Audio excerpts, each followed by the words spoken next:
Oke, kali ini kita akan membahas soal KSN IPA SMP tingkat kabupaten tahun 2020. Soal berikutnya, komponen pembangun sistem rangka sapi adalah, kalau dilihat pada sistem rangka sapi sebenarnya tidak jauh berbeda dengan sistem rangka pada manusia, dimana pada sistem rangka itu pasti dia terdapat yang namanya tulang, kemudian ada yang namanya ligamen, tendon, sendi, dan otot. Nah, ligamen, tendon, sendi, dan otot itu disebut sebagai jaringan yang berperan dalam sistem rangka ya, yang menghubungkan antara tulang-tulang ya, tulang dengan tulang atau tulang dengan otot. Sehingga opsi yang tepat itu adalah yang mana ya kira-kira? Yang D ya, yaitu semua tulang dalam tubuh dan jaringan yang menghubungkannya. Kalau dilihat opsi yang A dulu, seluruh tulang dalam tubuh. Nah, tulang dalam tubuh itu kan dia tidak berdiri sendiri ya, ada yang menghubungkan antara tulang yang satu dengan tulang yang lain.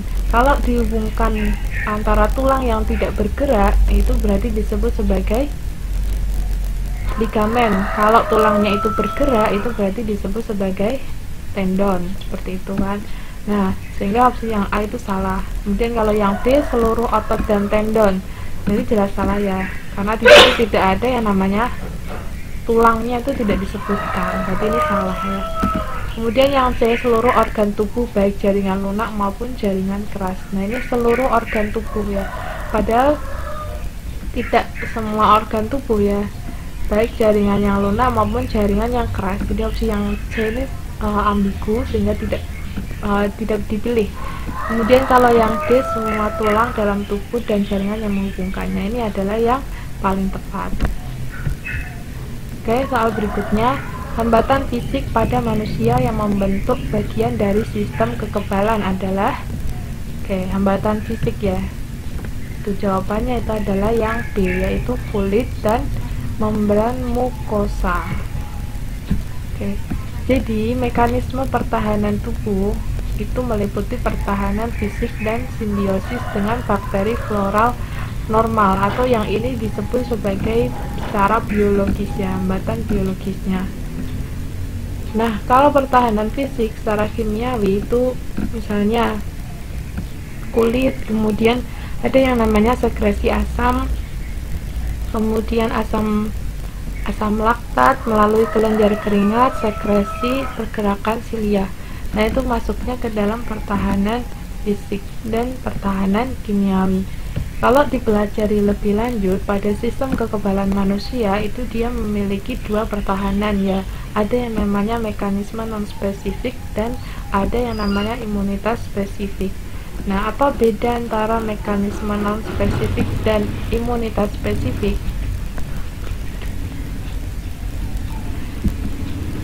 Jadi kalau pada mekanisme non-spesifik atau pertahanan pertama dan kedua, itu dia bekerja dengan menyerang segala macam antigen yang masuk ke dalam tubuh. Nah, pada pertahanan non-spesifik itu dibagi menjadi dua, yaitu eksternal. Eksternalnya itu adalah si kulit dan membran mukosa. Eksternal itu artinya apa? Artinya disebut sebagai pertahanan garis pertama. Artinya jika ada antigen luar yang masuk, maka yang menjadi tentara pertama ya, prajurit pertama dari tubuh itu adalah si kulit dan membran mukosa. Nah, kalau si kulit dan membran mukosa itu tidak bisa menghalangi antigen, atau antigennya itu ternyata bisa menembus pertahanan dari non-spesifik eksternal atau pertahanan garis pertama, maka di situ ada yang namanya pertahanan non-spesifik internal atau pertahanan garis kedua. Jadi kalau sudah terkena kulit ternyata antigennya masih berhasil, maka yang berperan lebih lanjut itu adalah sel darah putih atau leukosit, kemudian sel pembunuh alami atau NK natural killer, dan ada yang namanya peradangan. Nah, kalau si pertahanan garis pertama dan pertahanan garis kedua atau mekanisme non spesifiknya itu ternyata belum mampu untuk menangani antigen yang masuk, maka di situ ada yang namanya imunitas spesifik atau pertahanan ketiga tubuh. Nah, dia akan bekerja jika antigen yang berhasil masuk ke dalam tubuh telah melewati sistem pertahanan tubuh non-spesifik internal. Biasanya pada imunitas spesifik itu yang terlibat adalah limfosit B dan limfosit T ya. Oke, pada soal itu hanya disebutkan hambatan fisik pada sistem kekebalan. Jawabannya itu adalah yang B ya, kulit dan membran mukosa. Kemudian soal nomor 8, pada kata perbedaan antara zigot dengan sel telur adalah, jawabannya itu adalah yang A, di mana zigot jauh lebih besar dibandingkan dengan sel telur.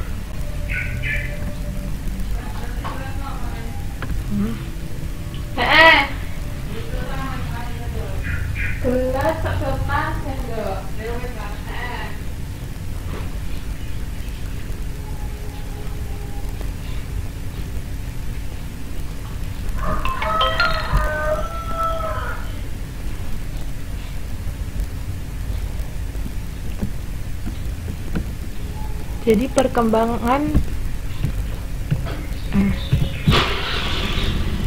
perkembangan embrionik pada kata itu kan dimulai atau perkembangan embrioniknya itu dimulai dari hasil dari proses penyatuan sperma dan sel telur yang membentuk zigot. Nah, zigot ini akan membelah dengan mitosis dan menghasilkan morula. Kemudian morula akan mengalami tahap blastula dan kemudian datang ke tahap penting yang disebut sebagai gastrulasi. Jadi pada gastrulasi itu akan terbentuk bagian atau organ-organ dari si kata. Nah, kalau dilihat dari opsi yang B ya, zigot membelah secara meiosis, itu salah ya. Zigot itu membelah secara mitosis, dari 2N diploid tetap menjadi diploid. Kemudian kalau yang C, zigot terdiri atas lebih dari satu sel. Nah, zigot itu dia terdiri atas satu sel ya. Nah, satu selnya itu merupakan penggabungan dari sel sperma dan sel telur. Bukan berarti dia lebih dari satu sel, tapi zigot itu adalah satu sel sendiri ya. Kemudian kalau yang D, zigot memiliki lebih banyak kromosom. Nah, ini sebenarnya belum tentu ya, atau kurang tepat ya, sehingga yang lebih tepat itu adalah yang A, zigot jauh lebih besar dibandingkan dengan sel telurnya. Kemudian soal nomor 9, berdasarkan data pada tahun 2007 di Indonesia, kasus tuberkulosis mengalami peningkatan. Salah satu penyebab utama peningkatan kasus ini adalah, bisa dilihat pada opsi yang A sampai yang D. Kira-kira jawaban manakah yang paling tepat untuk menjawab soal nomor 9? Kalau ditinjau ya, lebih lanjut, itu penyebab dari TBC. Apa itu TBC atau tuberkulosis? Tuberkulosis itu adalah infeksi bakteri Mycobacterium tuberculosis. Nah, bakteri penyebab TBC ini umumnya menyerang paru-paru, dimana penyebaran dari TBC ini sebenarnya sangat-sangat mudah, yaitu melalui percikan ketika berbicara atau menggunakan air percikan dari air ludahnya itu bisa menyebabkan penularan dari TBC. Nah, pada kasus di Indonesia itu tuberkulosis dan kemiskinan itu memiliki hubungan yang erat. Jadi ada beberapa penelitian yang menunjukkan ini ya. Pasien TBC mengalami penurunan atau kehilangan produktivitas atau pendapatan di tempat kerja. Sedangkan untuk sembuh, ia perlu mengeluarkan biaya tambahan untuk transportasi, berobat, dan nutrisi tambahan. Hal ini dimungkinkan terjadi, artinya apa? Artinya si tuberkulosis itu memiliki hubungan dengan kemiskinan, itu bisa jadi karena rumah masyarakat miskin itu relatif kecil di kawasan kumuh dan selokan kotor, sehingga kondisi ini membuat penyakit menular mudah terjadi di antara warga. Akibatnya apa? Akibatnya pada tahun 2007 itu Indonesia mengalami peningkatan kasus tuberkulosis yang disebabkan oleh kemiskinan ya. Jawabannya itu ya B. Kalau dilihat pada opsi yang A, kemacetan lalu lintas. Nah, kemacetan lalu lintas itu sebenarnya tidak ada hubungannya dengan tuberkulosis. Karena kemacetan lalu lintas itu biasanya dia akan meningkatkan polusi udaranya ya, sehingga itu masih ada hubungannya dengan yang B, peningkatan polusi udara. Nah, tuberkulosis juga tidak disebabkan oleh polusi udara, tidak disebabkan oleh kadar CO2 ya. Nah, itu A, per opsi yang A dan opsi yang B itu ada hubungannya juga dengan yang D, pemanasan global meningkatkan suhu rata-rata, dimana yang menyebabkan pemanasan global itu kan CO2 ya, sedangkan TBC atau tuberkulosis itu nggak ada hubungannya dengan CO2, sehingga jawaban yang tepatnya adalah yang C. Kemudian soal yang terakhir ya, yaitu tentang pankreas. Pankreas memiliki kelenjar endokrin dan kelenjar eksokrin. Bagian eksokrin terdapat di bagian titik-titik, melepaskan titik-titik. Oke, jadi apa beda antara kelenjar endokrin dan kelenjar eksokrin? Jadi kalau kelenjar endokrin itu dia akan menghasilkan hormon ya, hormon-hormon yang diperlukan oleh tubuh. Sedangkan kalau kelenjar eksokrin dia itu akan menghasilkan enzim pencernaan. Nah, si pankreas memiliki fungsi keduanya. Nah, kalau dilihat menurut Guiton dan Hall, jaringan penyusun pankreas itu ada yang namanya jaringan eksokrin dan jaringan endokrin. Jaringan eksokrin itu berupa sel sekretorik yang berbentuk seperti anggur yang disebut sebagai acinus atau pancreatic acini, merupakan jaringan yang menghasilkan enzim pencernaan ke dalam duodenum. Duodenum itu usus 12 jari ya. Kemudian jaringan endokrin itu terdiri dari pulau-pulau Langerhans atau islet of Langerhans yang tersebar di seluruh jaringan pankreas yang menyebabkan insulin itu dihasilkan oleh sel beta dan glukagon itu dihasilkan oleh sel alfa ke dalam darah. Jadi kalau dilihat ya, dilihat di gambarnya itu adalah penampang melintang dari pankreas. Nah, jaringan eksokrin itu dia ditemukan pada pancreatic acini atau di bagian sel sekretoriknya. Sedangkan pada ini yang di lingkaran-lingkaran ini, nah itu di jaringan eksokrin. Sedangkan jaringan endokrin itu dia ditemukan pada pulau-pulau Langerhans. Nah, pada pulau Langerhans itu kan ada yang namanya sel alfa dan sel beta. Nah, sel alfa itu dia akan menghasilkan hormon glukagon ya, hormon glukagon, sedangkan sel beta itu dia akan menghasilkan hormon insulin, dimana hormon glukagon dan hormon insulin itu dia memiliki peranan dalam mengatur kadar gula dalam darah.